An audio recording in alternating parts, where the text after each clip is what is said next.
é um problema sério. A crença, quando ela é mal utilizada, Ela é seja de cega, ordem né? religiosa ou política. Kardec dizia, antes de crer, vírgula, é necessário compreender. Qual é o nosso problema? O nosso problema é o vício em certezas, como a gente falou antes, na minha opinião. Uhum.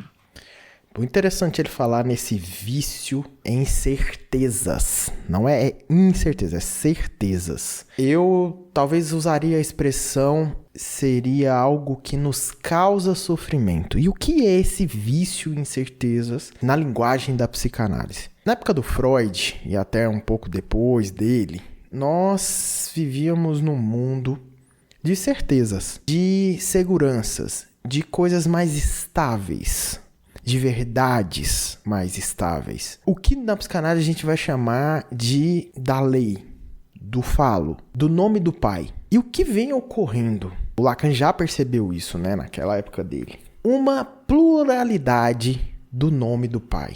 Ou seja, não tem mais só uma verdade, não tem mais só um caminho, só um modo de pensar. Tem vários. E qual é o certo? Qual é o errado? Ninguém sabe.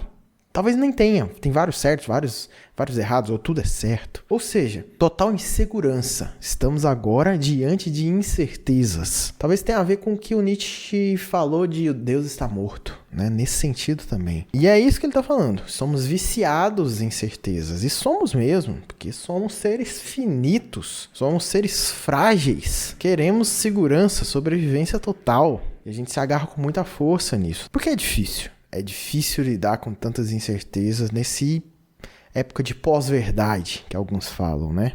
Então, esse ponto aí é bem interessante que ele falou. Freud foi um cara que foi muito perseguido porque ele disse, olha, o imaginário humano precisa ser melhor entendido pelo próprio ser humano. Por quê? Vamos lá, o Freud não foi perseguido por causa disso. Ele foi encher um saco dele na época, mas por causa da questão dele falar de sexualidade infantil. Por um outro viés, se você não entende psicanálise, você vai boiar. Então pesquisa antes para entender o que o Freud estava falando de verdade. Talvez você não vai entender. Foi por isso. E o Freud também não usou essa palavra exatamente, imaginário. Quem usou essa palavra foi o Lacan, os registros dele.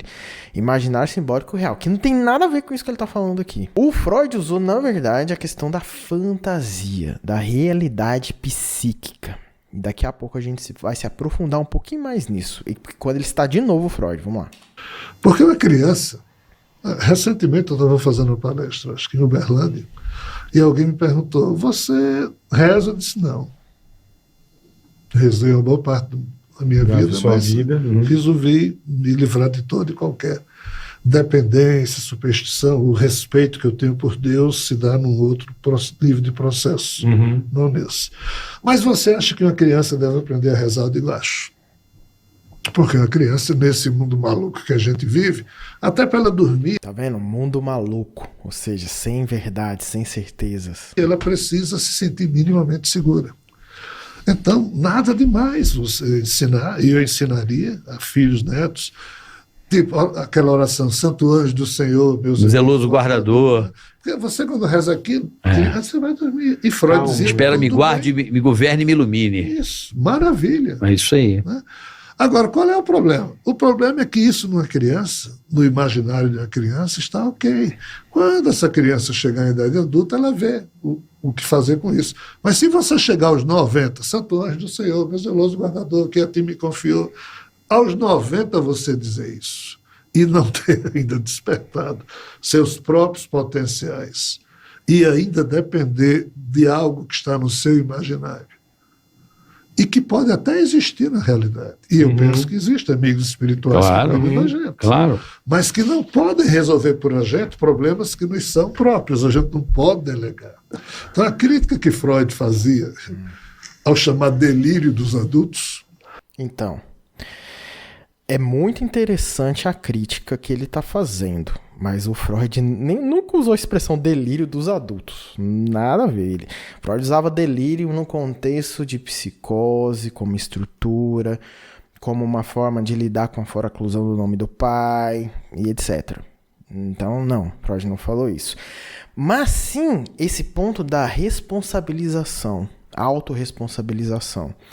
E não delegar isso pro outro com O maiúsculo. Esse outro aqui ele tá chamando do santo não sei o que, ou de Deus.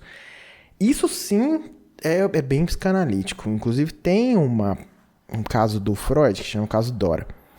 Em certo momento, não literalmente com essas palavras que eu vou falar agora, quem interpretou assim foi o Lacan, ele vira para Dora e pergunta: qual é a sua responsabilidade, né, a sua parte, naquilo que você se queixa? E a psicanálise vai muito nesse sentido de tentar buscar a responsabilização do analisando, da pessoa que está ali, porém, e agora é um super extra, não só isso, porque isso talvez é um primeiro momento de conversa, porque também na psicanálise já foi compreendido que essa responsabilização individual, subjetiva, só do sujeito ali, não faz sentido. Porque nós somos atravessados e misturados, não completamente misturados, mas um tanto quanto misturados, com o outro, com a cultura. Então é como se fosse uma responsabilização do sujeito, mas ao mesmo tempo de todos. Inclusive o sujeito dentro disso. Então, tem essa provocação de Dora, ela é famosíssima que o Freud faz, que tem a ver com isso que ele está falando, de não ficar delegando responsabilidade para o outro, mas lembrando que nós somos atravessados pelo outro, de uma forma que se mistura, de uma forma que parte nossa entra em interseção com o outro. Então, não é tão assim responsabilidade só sua, culpa sua, e nem só do outro. É uma culpa compartilhada, se é que você pode falar em culpa, certo? Muito interessante isso aqui, muito interessante, com essas retificações a respeito do Freud aqui, que ele não tem nenhuma obrigação de saber, é óbvio, mas já que ele está citando, achei interessante, porque é um canal de psicanálise. De pensar coragem de enfrentar. Pensar, exatamente. Se deparar com a realidade. Realidade, esqueci de falar sobre isso. Por Freud, para psicanálise só tem uma realidade, a realidade psíquica. Por isso não tem sentido falar em que a gente está evitando encarar a realidade. Não é sobre isso. O que a gente não quer saber mesmo é sobre aquelas incertezas que ele falou no começo do vídeo, e não sobre realidade. Beleza? Vamos voltar. Você transferir para Deus, Claro. para o seu imaginário, para os heróis da Marvel que a gente coloca. Do que encarar a sua missão, enfrentar suas dores. Eu resolvi enfrentar minhas dores. Eu resolvi encarar. Tem outro vídeo aí na tela que eu falei do Lacan quando o Jean Valjean citou ele. Se você não assistiu, assista, mas tem outros vídeos também aqui no canal. Até a próxima.